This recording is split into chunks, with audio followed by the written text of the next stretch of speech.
And then, tawag dito, ako, as you know, ate, I have been working since the age of Well, 12. No? And for anybody who follows my journey as an actor, as a host, no, you would know I never stopped working, even when I was pregnant with both children. So even correct. with Oo nga. Kali, ano naman kami with Kali, we got married right away. So it was, I got out of kay tagal kitang hinintay. I also had Kali in my stomach. Kasi kumbaga, there was no space for me to pause, no? And then the pandemic came, and then I realized, grabe, I have been working pala for 22 years or so with no stopping. Grabe, Ate Rose. And I, I am super grateful both for the opportunities that, have been showered on us, on me and my family. But at the same time, when the pandemic came, I felt like a fish out of the water. Like I didn't know what to do because I feel like I'm best at being a mom when I'm doing something else. Gets I ko yun. don't know if mararamdaman din yun ng mga kapwa ko, mga working parents na, di ba sometimes you feel like, merong mga tao na mahusay sa ganito. Ako, feeling ko, mahusay ako magulang. Pagka meron akong ibang ginagawa, parang Gets dun ko ko yan. na yung strength ko, no? And since iba-iba tayo, of course, we draw strength from different things. And so I felt like, my God, sandali, anong gagawin ko? Nandito ako sa bahay. I don't even know how to move around my family whenever we're together 24/7.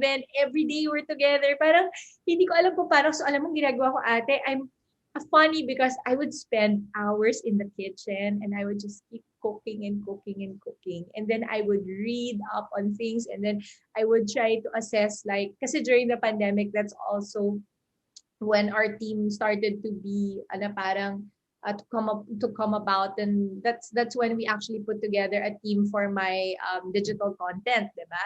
So around that time, it was kumaga parang may birthing pains ako ng being Dimples. Alam mo yun, yung parang ito pala yung pakiramdam pagka nandito lang ako sa bahay and I don't have to do anything. But funny enough, because even through the pandemic, it was, the Lord has been very gracious to us. We've had plenty of work naman over time. And this work naman, in fact, we had a choice naman whether you stop working muna or you continue working. But kasi ako naman, I chose to keep on working because I feel like I can open doors for the other people with me. Meaning my team can have more work if I accept more work.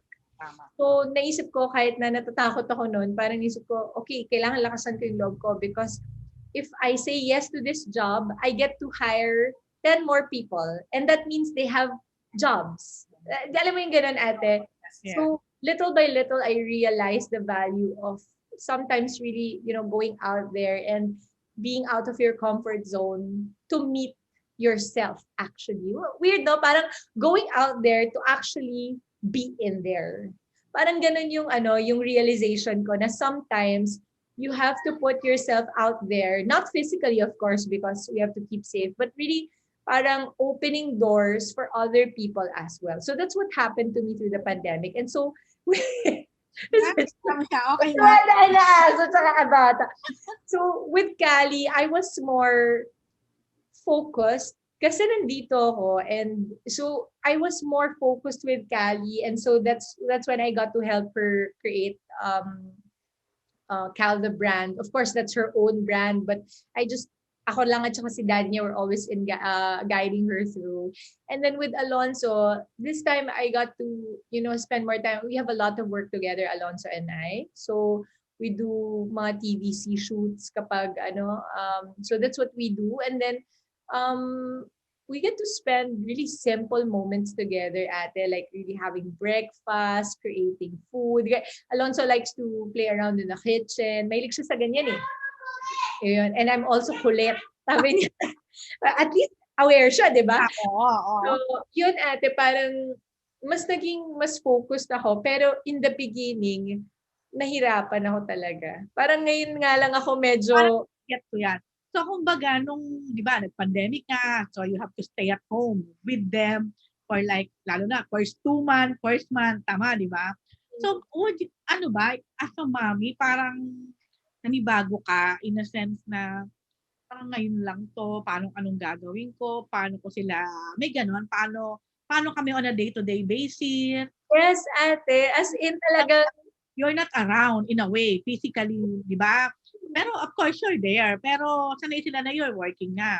yes, and ay, tama ka dun, ate, when you said na sobrang bago talaga ako. Kasi as in, sanay ako na I will just call them over while I'm at shoot. I make sure everything is done. I prepare everything. I do everything else naman sa totoo lang. Kasi ayaw, alam mo naman yung asawa ko, walang sinisino sa akin yan Kumbaga, he really doesn't see me as an artista So I have to function like just a normal, parang working wife and mother. Iwan mo to, magluluto ka, Yes, and then ate. work.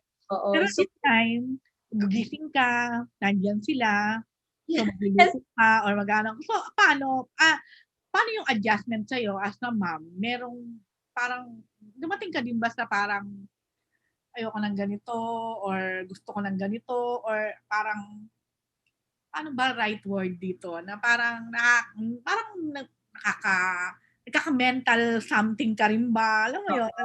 Ako ate, ako kasi ever since growing up, ako talaga yung tipo ng tao who really is happy with what I am given. So ever since yan, meron, wala, I just really make do with what I have. Sobrang, kasi simple lang din yung buhay na kinalakihan ko ate. So, Why not? ganun kasi, nagkakaroon ka ng perspective bilang bata ha. At habang tumatanda ako, syempre yung palaki sa amin, kumbaga, ngayon meron tayo, di okay. Pag wala, di higpit tayo ng sinturon. Ganun yung ko. So kami, ngayon, nung naninibago ko, there was no time I remember na parang ayaw ko ng ganito, ba't to nangyayari? Walang ganun. I was really more, what do I do next? Mas ganun ako, parang ganun ako klase ng tao na, okay, so ito yung sitwasyon, ito yung kailangan kong harapin, paano na to bukas? So, kumbaga, I really had to adjust na proactively. I don't really like taking the time of questioning. I'm not one to question. It's not my personality na parang, I don't know, what's happening? But ganito, ganyan. Kasi feeling ko, personally, parang nasasayangan ako dun sa energy na nilalagay ko dun. So, parang inisip ko, bakit ko nasayangin yung energy ko dun na questioning and, regretting bakit ganito yung nangyayari as opposed to gawan na natin ang action. Ano ba dapat gawin?